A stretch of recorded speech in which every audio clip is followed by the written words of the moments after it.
ದೇವರ ನಾಮಕ್ಕೆ ಸ್ತೋತ್ರವಾಗಲಿ. ಈ ದಿನ ನಾವು ಪ್ರಾರ್ಥನೆ ಬಗ್ಗೆ ನಾವು ನೋಡ್ಕೊಳ್ಳೋಣ. ಸೊ ಅದ್ರ ಮುಂಚಿತವಾಗಿ ಒಂದು ಸೆಕೆಂಡ್ ನಾವು ಪ್ರಾರ್ಥನೆ ಮಾಡೋಣ. ತಂದೆ ಆದವರೇ, ನಿಮಗೆ ಸ್ತೋತ್ರಪ್ಪ. ಆತ್ಮಿಕವಾದಂಥ ವಿಚಾರಗಳನ್ನ ತಿಳಿದುಕೊಳ್ಳಲಿಕ್ಕೆ ಸ್ವಾಮಿ ನಮ್ಮ ಶರೀರದಿಂದ ನಮಗೆ ಸಾಧ್ಯವಿಲ್ಲ ಸ್ವಾಮಿ. ಆತ್ಮಿಕವಾದಂಥ ಕಾರ್ಯಗಳು ಪವಿತ್ರ ಆತ್ಮನಿಂದಲೇ ಅದನ್ನು ತಿಳ್ಕೊಳ್ಳಲಿಕ್ಕೆ ಸಾಧ್ಯವಾಗುತ್ತದೆ ನಂಬುವವರಾಗಿದ್ದೇವೆ. ಹಾಗೆ ಸ್ವಾಮಿ, ನೀನು ತಾನೇ ನಮ್ಮೊಂದಿಗೆ ಮಾತನಾಡು. ಈ ವಾಕ್ಯಗಳು ಎಲ್ಲೆಲ್ಲಿ ಕೇಳಲ್ಪಡುತ್ತದೆ ಸ್ವಾಮಿ, ಅಲ್ಲೆಲ್ಲ ಆತ್ಮಿಕವಾದ ಜ್ಞಾನ ಮತ್ತು ತಿಳುವಳಿಕೆಯನ್ನು ಕೊಟ್ಟು ಮನನೇತ್ರಗಳನ್ನು ಬೆಳಗಿಸಬೇಕೆಂಬುದಾಗಿ ನಾವು ಪ್ರಾರ್ಥಿಸುತ್ತೇವೆ. ಯೇಸು ಕ್ರಿಸ್ತನ ನಾಮದಲ್ಲಿ ಬೇಡ್ತೇನೆ ತಂದೆ, ಆಮೆನ್. ಎಫೆಸದವರಿಗೆ ಬರೆದ ಪತ್ರಿಕೆ 1ನೇ ಅಧ್ಯಾಯ, ಅದರಲ್ಲಿ ನಾವು ಕೆಲವೊಂದು ವಚನಗಳನ್ನು ನಾವು ನೋಡಿಕೊಳ್ಳುವ. ಎಫೆಸದವರಿಗೆ ಬರೆದ ಪತ್ರಿಕೆ 1ನೇ ಅಧ್ಯಾಯ 16, 17, 18 ನಾನು ಓದಿಕೊಳ್ತೇನೆ. ನನ್ನ ಪ್ರಾರ್ಥನೆಗಳಲ್ಲಿ ನಿಮಗೋಸ್ಕರ ವಿಜ್ಞಾಪನೆ ಮಾಡಿ ನಮ್ಮ ಕರ್ತನಾದ ಯೇಸು ಕ್ರಿಸ್ತನ ದೇವರು, ಪ್ರಭಾವ ಸ್ವರೂಪನಾದ ತಂದೆಯೂ ಆಗಿರುವ ಆತನು ತನ್ನ ವಿಷಯವಾಗಿ ತಿಳುವಳಿಕೆಯನ್ನು ಕೊಟ್ಟು ಇದುವರೆಗೂ ಗುಪ್ತವಾಗಿದ್ದ ಸತ್ಯಾರ್ಥಗಳನ್ನು ತಿಳ್ಕೊಳ್ಳುವ ಜ್ಞಾನವುಳ್ಳ ಆತ್ಮವನ್ನು ನಿಮಗೆ ದಯಪಾಲಿಸಬೇಕೆಂದು ಪ್ರಾರ್ಥಿಸುತ್ತೇನೆ.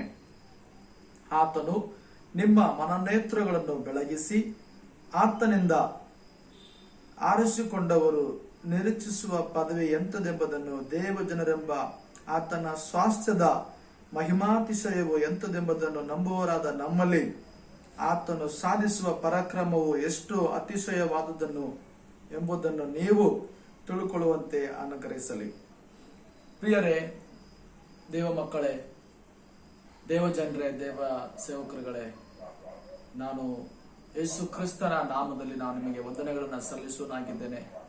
ಪೌಲನು ಪ್ರಾರ್ಥನೆ ಮಾಡುವಂತ ಒಂದು ವಿಧಾನದಲ್ಲಿ ನೋಡಿಕೊಳ್ಳೋದಾದರೆ, ಆತನು ಯಾವ ವಿಷಯಗಳಿಗಾಗಿ ಆತನು ಪ್ರಾರ್ಥನೆ ಮಾಡ್ತಾನಂದ್ರೆ, ಕ್ರಿಸ್ತನ ವಿಷಯವಾಗಿ ನಮಗೆ ಅರಿವು, ಕ್ರಿಸ್ತನನ್ನ ಅರಿಯಬೇಕು, ಕ್ರಿಸ್ತನಲ್ಲಿ ಏನಿದೆ, ಕ್ರಿಸ್ತನಲ್ಲಿ ಎಂತ ಒಂದು ವಿಚಾರಗಳ ಇದೆ ಎಂಬುದಾಗಿ ಪೌಲನು ಅರಿತುಕೊಂಡಿದ್ದಾಗ ಆತನು ಎಫೆಸದವರು ಬರೆದ ಸಭೆಗೆ ಬರೀತಾನೆ, ಎಫೆಸದಲ್ಲಿರುವಂತಹ ಕ್ರೈಸ್ತರಿಗೆ ಬರೀತಾನೆ. ಆತನು ಅದಕ್ಕಿಂತ ಮೊದಲು ಆತನೊಬ್ಬ ಜ್ಞಾನಿಯಾಗಿದ್ದರೂ ಕೂಡ ದೇವ ಮಕ್ಕಳನ್ನ ಹಿಂಸೆ ಪಡಿಸುವಂತ ವ್ಯಕ್ತಿಯಾಗಿದ್ದ.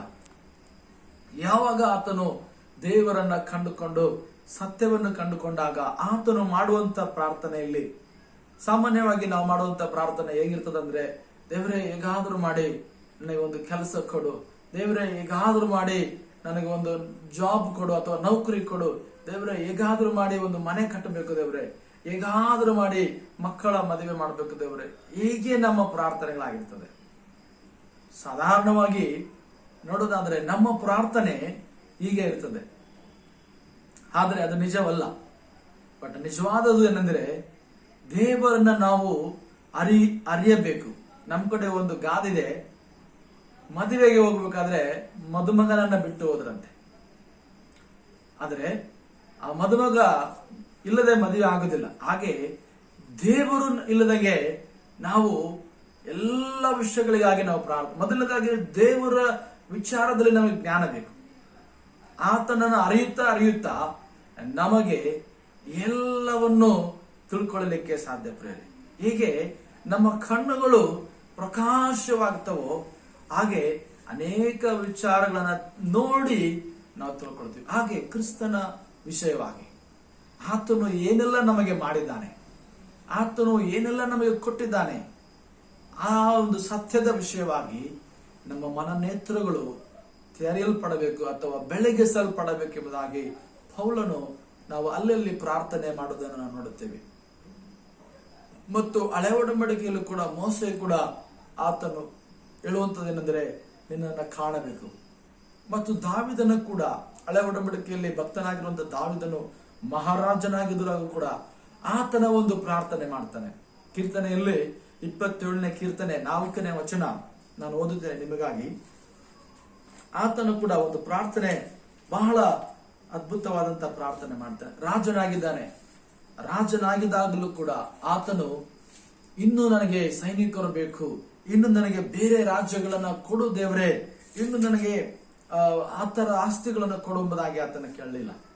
ಬದಲಾಗಿ ಕೀರ್ತನ 27ನೇ ಅಧ್ಯಾಯ 4ನೇ ವಚನ, ನನ್ನ ಜೀವಮಾನದಲ್ಲೆಲ್ಲ ಯೆಹೋವನ ಮನೆಯಲ್ಲಿ ವಾಸ ಮಾಡುತ್ತಾ ಆತನ ಪ್ರಸನ್ನತೆಯನ್ನು ನೋಡುವುದಕ್ಕೂ ಆತನ ಮಂದಿರದಲ್ಲಿ ಧ್ಯಾನ ಮಾಡುವುದಕ್ಕೂ ನನಗೆ ಒಂದೇ ಒಂದು ವರವನ್ನು ಯೆಹೋವನಿಂದ ಕೇಳಿಕೊಂಡನು, ಅದನ್ನೇ ಎದುರು ನೋಡುತ್ತಾ ಇರುವೆನು. ಪ್ರಿಯ ಸಹೋದರ ಸಹೋದರಿಯರೇ, ನಮಗೆ ಅನೇಕವಾದಂತ ಅವಶ್ಯಕತೆಗಳು ಇರಬಹುದು, ನಿಮಗೆ ಅನೇಕವಾದಂತ ವಿಚಾರಗಳು ಇರಬಹುದು. ಆದರೆ ದೇವರು ಈಗಾಗಲೇ ಎಲ್ಲವನ್ನ ಕೊಟ್ಟಿದ್ದಾನೆ. ಕ್ರಿಸ್ತನಲ್ಲಿ ಒಬ್ಬನು ನೂತನ ಸೃಷ್ಟಿಯಾಗಬೇಕಂದ್ರೆ ಕ್ರಿಸ್ತನಲ್ಲಿ ಅವನಿದ್ದರೆ ಅವನ ನೂತನ ಸೃಷ್ಟಿಯಾಗಿದ್ದಾನೆ. ಯಾರ್ಯಾರು ಕ್ರಿಸ್ತನಲ್ಲಿ ನಂಬಿಕೆ ಇಟ್ಟಿದ್ದಾರೋ ಅವರು ನೀತಿವಂತರೆಂಬುದಾಗಿ ಬರೆಯಲ್ಪಟ್ಟಿದೆ.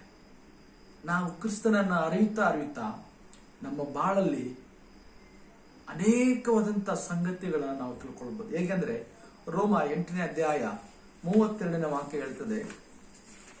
ನಿಮಗೋಸ್ಕರ ನಾನು ಓದಿಕೊಳ್ತಾ ಇದ್ದೀನಿ. ರೋಮ 8ನೇ ಅಧ್ಯಾಯ 32ನೇ ವಾಕ್ಯ ಬಹಳ ಅದ್ಭುತವಾದಂತಹ ವಿಚಾರಗಳು ಪ್ರಿಯರೇ. ಯೇಸುವನ್ನ ನಾವು ಅರಿಯುತ್ತಾ ನಮ್ಮನ್ನೇ ನಾವು ಈ ಲೋಕದಲ್ಲಿ ಮರೆತು ಹೋಗ್ಬೋದು.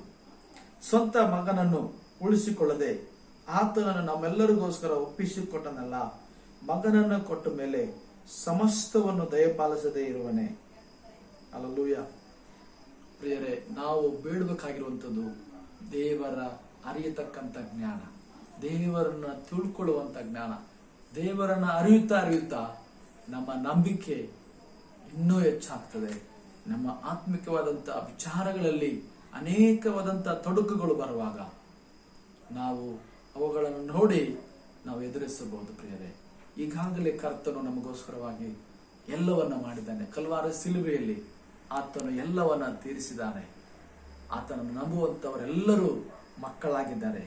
ಮಕ್ಕಳಂದ ಮೇಲೆ ನಾವು ಬಾಧ್ಯರಾಗಿದ್ದೀವಿ. ಈ ಲೋಕದ ಶಾರೀರಿಕವಾದಂತ ವಿಚಾರಗಳಲ್ಲಿ ನೋಡೋದಾದರೆ ನಾವು ಯಾವುದನ್ನು ಕೂಡ ನಾವು ಬೇಡೋದು ಬೇಕಾಗಿಲ್ಲ. ದೇವರು ನಮಗೆ ಕೊಟ್ಟಿದ್ದಾನೆ ಆಲ್ರೆಡಿ. ಹೇಗೆ ಅಂದ್ರೆ ಆದಾಮನಿಗೆ ತೋಟದಲ್ಲಿ ಎಲ್ಲವನ್ನ ದೇವರು ಸೃಷ್ಟಿ ಮಾಡಿದ ಮೇಲೆ ಆತನನ್ನ 6ನೇ ದಿನದಲ್ಲಿ ದೇವರು ಆತನನ್ನ ಸೃಷ್ಟಿ ಮಾಡಿದಂತಾಗಿ ನೋಡುತ್ತೇವೆ. ಆತನಿಗೆ ಬೇಕಾಗಿರೋದು ಎಲ್ಲವನ್ನ ಸೃಷ್ಟಿ ಮಾಡಿದ ಹಾಗೆ ನಿನಗೂ ನನಗೂ ಈ ಲೋಕದಲ್ಲಿ ಬೇಕಾಗಿರುವಂತ ಎಲ್ಲ ಆಶೀರ್ವಾದಗಳನ್ನ ದೇವರು ಮೊದಲೇ ಇಟ್ಟು ನಿಮ್ಮನ್ನ ಭೂಮಿಗೆ ಕಳಿಸಿದಾನೆ ಪ್ರಿಯರೇ. ಅದಕ್ಕಾಗಿ ನಾವು ದಯಮಾಡಿ ಕ್ರಿಸ್ತನನ್ನ ಅರಿಯತಕ್ಕಂತ ಆ ಜ್ಞಾನಕ್ಕಾಗಿ ನಾವು ಪ್ರಾರ್ಥನೆ ಮಾಡಿಕೊಳ್ಳುವ. ತಂದೆಯಾದ ದೇವರೇ, ನಮಗೆ ಸ್ತೋತ್ರವನ್ನ ಸಲ್ಲಿಸುತ್ತೇನೆ. ಅಪ್ಪ, ನಿಮ್ಮನ್ನು ಅರಿಯತಕ್ಕಂತ ಅರಿವು, ಜ್ಞಾನವನ್ನ ನಮಗೂ ಈ ವಾಕ್ಯಗಳನ್ನ ಕೇಳುತ್ತಿರುವಂತ ಎಲ್ಲ ಜನಗಳಿಗೂ ನೀವು ದಯಪಾಲಿಸಬೇಕೆಂಬುದಾಗಿ ನಾವು ಪ್ರಾರ್ಥಿಸ್ತೇವೆ. ಕಡೆಯ ದಿನಗಳಲ್ಲಿ ಕರ್ತನೆ ಅಪ್ಪ, ಅನೇಕವಾದಂತ ಸುಳ್ಳು ಪ್ರವಾದಿಗಳು, ಹೌದು ಕರ್ತನೆ ಅಪ್ಪ, ಅನೇಕದ ತಪ್ಪಾದ ಬೋಧನೆಗಳು ಬರ್ತಾ ಇದ್ದೇವೆ ಕರ್ತನೆ. ಅಂತ ಒಂದು ಸೆಳವಿನಿಂದ ನಮ್ಮ ಜನರನ್ನ, ನಮ್ಮ ಮಕ್ಕಳನ್ನ ಕರ್ತನೆ ನಮ್ಮ ಕುಟುಂಬವನ್ನು ರಕ್ಷಿಸಿದ ಹಾಗೆ ನೀವು ಅನೇಕರನ್ನ ರಕ್ಷಿಸಬೇಕೆಂಬುದಾಗಿ ನಾವು ಪ್ರಾರ್ಥಿಸ್ತೇವೆ. ಹಾಗೆ ಮಾಡಿದಕ್ಕಾಗಿ ನಿಮಗೆ ಸ್ತೋತ್ರ. ಎಲ್ಲ ಘನ ಮಾನ ಮಹಿಮೆ ಪ್ರಭಾವಗಳನ್ನ ಯೇಸುವಿನ ನಾಮದಲ್ಲಿ ನಿಮಗೆ ಸಲ್ಲಿಸಿ ಬೇಡ್ತೇನೆ ತಂದೆ. ಆಮೆನ್. God bless you. ದೇವರು ನಿಮ್ಮನ್ನು ಆಶೀರ್ವಾದ ಮಾಡಲಿ. Praise the lord.